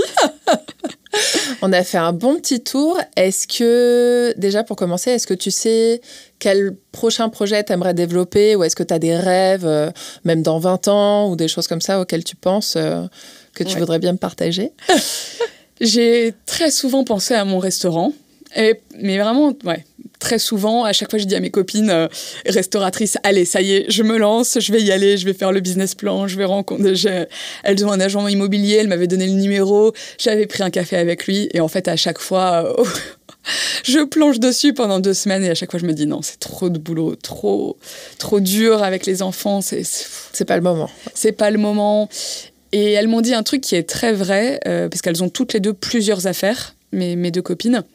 Elles m'ont dit, Marthe, toi, ce que t'aimes, c'est sentir ta pâte. C'est vrai, j'adore le geste, le toucher, ce truc qui est hyper primitif, un peu de, comme faire le pain, c'est hyper primitif, c'est un truc de fou. Et du coup, moi, je suis heureuse quand je suis dans mon service et que j'envoie des belles pizzas et que les gens viennent me voir en me disant c'était trop bon. Moi, c'est vraiment le truc qui me fait kiffer. Et là, elles m'ont dit, mais Marthe, mais tu vas passer ta vie à courir après des serveurs, la RH, quoi, tu vois. Ouais, l'administratif. Tu vas avoir plein d'employés, et puis en fait tu vas être ton boss, mais tu vas être ton boss, ça va être ta banque, tes employés, tes fournisseurs, et tu vas plus du tout faire ce que t'aimes. Et donc du coup, à chaque fois je suis là, non mais t'as raison, je vais pas faire de restaurant. C'est clair, non là, dit comme ça donne absolument pas envie. Absolument pas envie. Et c'est vrai que du coup là, et en fait au final, le vrai luxe, c'est que quand je passe la porte du restaurant, c'est un peu... Tu penses qu'à faire ta pâte, quoi. Ouais, voilà. Et même quand je pars pour mon week-end, c'est un peu égoïste de dire ça, mais c'est vrai que je ferme la porte de chez Chambre Noire. Je n'ai pas les soucis, je pense, qu'à mon patron. Ouais, c'est vrai. Et je dors très bien la nuit, tu vois. Je pense pas au frigo qui pourrait péter, ou tu vois, ou à la banque, ou voilà. Donc, mais un jour, je pense que j'aimerais bien, mais peut-être quand les enfants seront plus grands, je rêve j'ai une idée très précise du restaurant que j'ai envie d'ouvrir. Il est dans ma tête. Comme j'ai des parents qui sont très portés sur l'art et que ça prend une place importante dans notre famille, je me suis toujours dit que je voudrais faire comme un palazzo italien. Essayer de faire un décor de palais un peu style le Guépard, tu vois, le palais un peu décrépit, un peu abandonné par la famille, dans son jus. Et comme j'ai un frère qui est peintre et qui aime beaucoup faire des décors, je pense il a pensé à un moment faire des décors de théâtre, tout ça. J'aimerais bien imaginer, espèce de vieux palazzo italien, napolitain, avec des choses éclectiques, mais tu vois, pas... qui ait du goût, qui ait une touche personnelle et que ça fasse pas quoi, que ça fasse vrai, quoi, tu oui, vois, que pas kitsch ou pas un peu faux. Pas kitsch ou pas faux, exactement. Mmh. Il y a plein de restaurants maintenant avec la vibe italienne qui, bon, je trouve qu'ils n'ont pas trop d'âme. Ils ont tous les codes tous un peu les mêmes codes. Ouais. Et moi, j'aimerais bien, je pense que voilà, je sais pas, emprunter des vrais tableaux, des tableaux de mes parents. Limite ramener la pierre. Ouais. Pour mon mariage, on avait fait appel à une céramiste qui travaille dans le Cilento, à Paestum, qui a un magnifique atelier dans les montagnes, dans un village, mais perdu du Cilento. Et pour tous les invités du mariage, on avait fait faire un petit magnette pour le frigo, mais en céramique. Dessus, elle avait fait la tombe du plongeur, donc, parce qu'en fait, à Paestum, c'est un site archéologique très connu, où il y a 3 temples grecs, donc de l'Antiquité grecque, 5e siècle avant Jésus-Christ. Il y a un très beau musée archéologique, et dans le musée, il y a une tombe qui est assez connue, qui s'appelle la tombe du plongeur, où il y a donc un homme qui plonge, et c'est une métaphore de plonger vers l'infini, l'au-delà, la mort. Ah ouais. C'est sa tombe, c'est son tombeau. Et donc, ce plongeur est assez connu, et donc on lui avait demandé de faire ça en magnette, avec le prénom de chaque invité. Et cette céramiste, elle est incroyable. Son mari est sculpteur, il travaille à Rome, c'est vraiment un super couple d'artistes. Et dans ma tête, je me suis dit, pour le restaurant, que j'aurais peut-être un jour, je voudrais lui faire des dalles pour le sol, inspirées de motifs comme dans les églises ou dans les couvents italiens, même dans les vieux monastères, tu peux tout jouer, tu peux tout faire, des trop beaux motifs anciens, faire des grandes dalles sur le restaurant ou même le comptoir. Tu vois, j'ai déjà l'artiste qui va faire ça. Mon frère, je voudrais lui faire des tableaux, tu vois, genre. Donc j'ai déjà pensé à tout, mais bon, comme je t'ai dit, c'est. Ouais.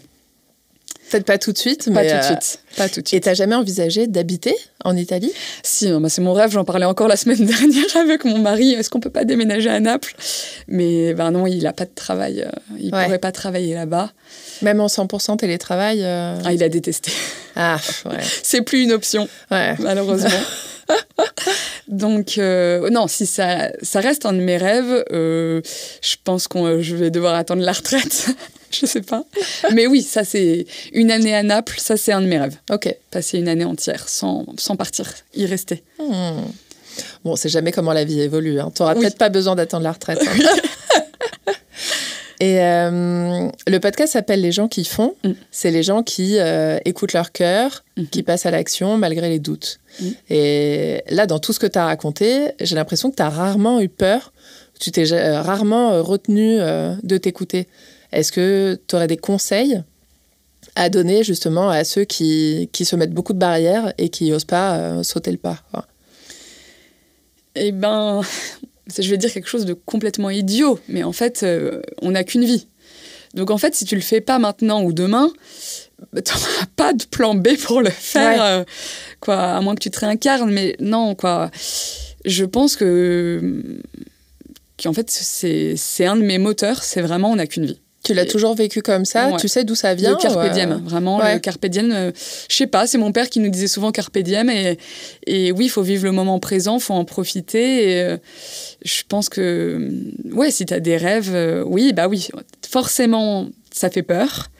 Mais en fait, mieux vaut avoir des remords que des regrets. Ouais. Donc, tu vois, là, les Ofnés, ça a été un échec, mais je suis allée jusqu'au bout.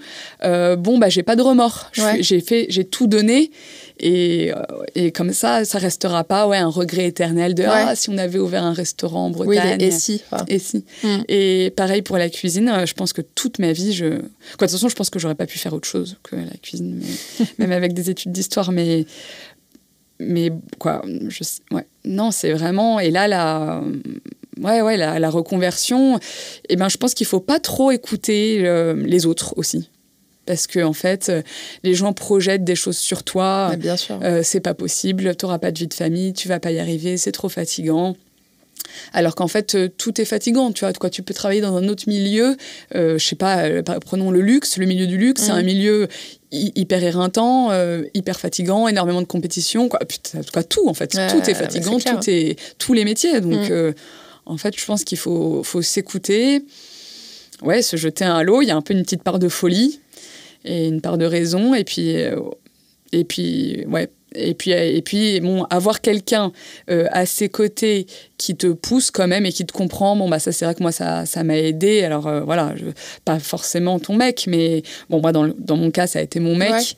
Ouais. Je lui dois énormément parce que, tu vois, là, je travaille le soir, il s'occupe des enfants. Il m'a jamais fait un reproche. Au contraire, tu vois, il me pousse. Ouais, et ça, c'est formidable. Donc, voilà, je pense à un petit grain de folie quand même. Hein. Ouais. Et du coup, est-ce que tu as des regrets de choses que tu n'as pas faites ou que tu as faites ? Bon, alors, j'ai toujours ce regret un peu de pas avoir vécu encore en Italie. Okay. Mais à part ça, j'en ai pas. Et tu me disais ? D'avoir fait ou pas fait. C'était ça, le regret. Non, là, moi, en ce moment, je suis bien... Non, j'ai pas trop de regrets. Je commence tout juste à me dire que je suis un peu fière de moi. Oh. Tu vois, genre, c'est un peu... À quel âge, rappelle-moi ? Bientôt 35 ans. Ah ouais. Et il était temps, avec tout ton parcours. Ouais, mais tu vois, tu passes ça et quoi, tu passes les années, tu t'y réfléchis pas forcément, ouais. T'as un peu la tête dans le guidon de toujours la chose d'après. Et là, je pense qu'avec les 35 ans, la sagesse peut-être, je me dis, non, je suis bien, je suis au bon moment dans ma vie, je suis trop contente avec mes enfants, je suis trop contente avec mon nouveau boulot, je suis trop contente d'avoir réussi à faire de la pizza au levain dans un autre endroit aussi, ouais. Parce que c'était un peu un truc qui me stressait. 3 ans chez Inizio, j'avais une routine, ça. Ouais, carrément. Et là, c'est vrai que c'était la première fois que je me mettais en danger avec ma pizza, parce que ailleurs. Et d'ailleurs, j'ai mis plus de 2 mois à comprendre le centre culturel. Comment ma pizza fonctionnait au centre culturel. Ah. Parce que, en fait, le lieu est beaucoup plus froid. Il fait beaucoup plus froid là-bas que chez Inizio.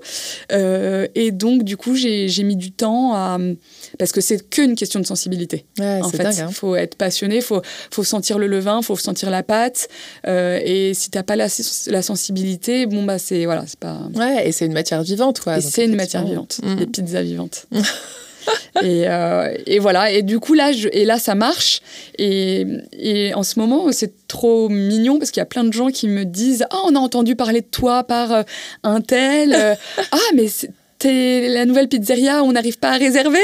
Et je sais pas, il y a plusieurs personnes qui viennent me voir et qui me disent ça, et du coup là je commence à être fière de moi et à me dire j'ai créé quelque chose, cette pâte à pizza, ce process, ce blend, j'ai créé quelque chose qui plaît, qui fonctionne, et je suis très contente. Mais d'ailleurs, j'ai l'impression que c'est important pour toi aussi, cette reconnaissance. Quand tu dis que les journalistes, c'était difficile de les faire venir chez Inizio et tout, que là, enfin, ça y est, il commence à y avoir du bouche à oreille. Complètement.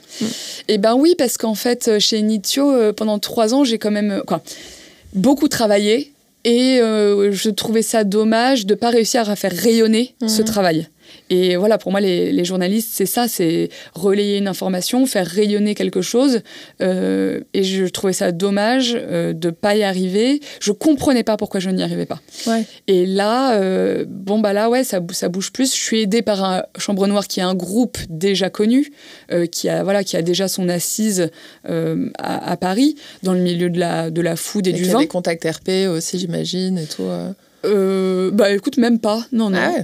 Okay. Mais en tout cas là, j'ai pas de RP, mais ils sont quand même connus dans le milieu, surtout du vin évidemment, hein, mais du coup, c'est vrai que là, je suis contente que ça commence à rayonner. Et oui, je travaille pour moi, je travaille pas pour les autres, je travaille pas pour la gloire, mais je suis quand même contente d'avoir le retour des autres, en fait. C'est aussi pour ça que je travaille, c'est créer quelque chose, et après, avoir le retour des autres, c'est hyper important.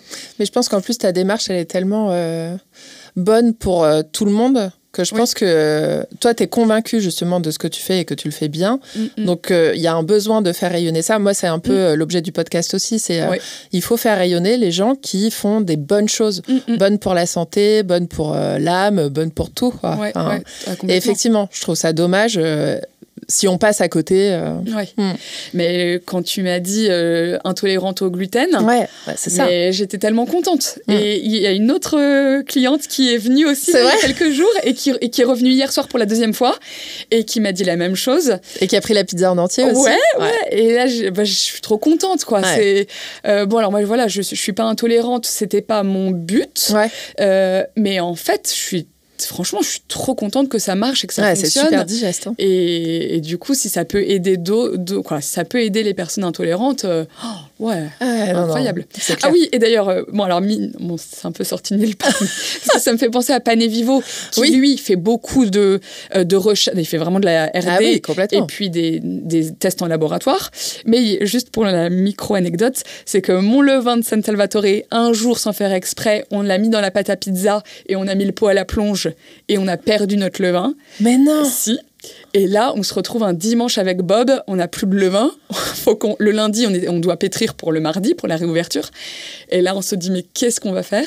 Et j'ai écrit à Julien et à Adriano, donc Atelier P1 et Pane Vivo, et adorables, tous les deux m'ont répondu dans l'heure. Et je suis allée chez Adriano parce que je crois que c'était plus proche ou voilà. Donc j'ai pris le levain d'Adriano et donc maintenant au restaurant j'ai un morceau de Viviana, donc son levain centenaire qui vient des Pouilles. Incroyable. Ouais. Alors c'était pas prévu, mais. Et est-ce que tu as senti une différence de goût ? Écoute, alors. Peut-être qu'au début, mais en fait, je l'ai très vite renourri avec ma farine à moi. Donc, en fait, il a très vite rechangé vers moi. Donc, non, je voudrais pas te mentir. Déjà, je crois que je me rappelle plus trop parce que c'était il y a 2 ou 3 ans. Et ça arrivait très vite. Et non, j'ai pas vu de différence. Ok. J'aurais une dernière question pour toi. Oui. Qu'est-ce que tu dirais, là, à la petite Marthe de 10 ans, si elle était à côté de toi ? Je vais pleurer. Non, je suis hyper contente. Je pleure. Je suis désolée, ça arrive souvent. Non, je dirais... je voudrais qu'elle dise à mon grand-père que je l'ai fait, quoi. J'ai pas ouvert mon restaurant, mais je suis en cuisine et qui m'a changé la vie. Non. Pardon. Non, c'est moi qui suis désolée. À chaque fois, je sais pas comment je peux essayer de provoquer ça sans que vous soyez gênés de pleurer. Mais c'est que ça vient du cœur. Je pense que c'est un peu comme une thérapie, le podcast. C'est tu reparcours tout et là, tu reviens. Mais mon grand-père, je l'adorais. Et malheureusement, il n'est plus avec nous. Et c'était vraiment quelqu'un de formidable, un très fort caractère.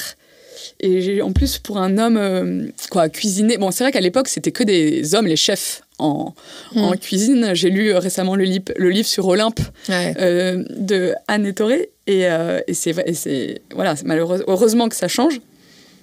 Mais du coup, lui, il n'était pas chef, il était chef à la maison, tu vois. Et c'était quand même plutôt rare, parce qu'à la maison, c'était complètement les femmes. Les chefs étaient au resto, mais à la maison, c'était les femmes. Et du coup, là, je trouvais ça quand même génial que ce soit et mon grand-père et ma grand-mère qui cuisinaient tous les deux divinement bien, mais du style à faire des pintades aux griottes, ou alors elle faisait elle-même son pâté en croûte. Tu vois, c'était des trucs... c'était vraiment... mais pour nous, pour ces petits-enfants. C'est génial. Et là, qui m'a dit ça, si je pouvais dire à la Marthe de retourner à ce moment-là, on était dans la cuisine à Bourg-la-Reine, de retourner et dire merci à mon grand-père. C'est dingue. C'était une sorte de guide, finalement. Ouais. Mais voilà, mais tu vois, quand les chefs racontent leurs histoires de grands-parents, à chaque fois, je trouve ça un peu ridicule. Mais en fait, j'ai la mienne aussi, donc c'est bien que ça doit être important. Hein. Ouais, je pense que c'est pas pour rien. Ouais, c'est pas que pour rien. Ça ressorte autant. Merci beaucoup. Merci à toi. Merci, c'est vrai que c'est une thérapie, là. J'espère que ça aura donné envie à tout le monde d'aller goûter tes pizzas. Et moi, j'aimerais rien déjà déjeuner là. Mais c'est le soir, c'est à partir de 18h. Oui, à partir de 18h, donc au centre culturel. Et on va bientôt ouvrir le midi. Donc, affaire à suivre sur les réseaux. Et est-ce que tu les fais emporter aussi ou pas ? Oui, tout à fait. On fait emporter. Ok. Ouais, complètement. En plus, avec l'été, là, et tout. La manger sur le canal qui est juste à côté, c'est sympa. Ah, génial. Bon, merci. Et j'espère que ça inspirera plein d'autres à avoir ce petit grain de folie. Oui, il faut. Et y aller, Merci, Marthe. Merci, Wanda. Merci d'avoir écouté Avec Vanda, le podcast. Si cet échange vous a inspiré, dites-le moi. Laissez 5 étoiles, un commentaire ou partagez-le autour de vous. C'est vraiment ce qui l'aide à grandir. À très bientôt pour une nouvelle dose d'audace et d'inspiration.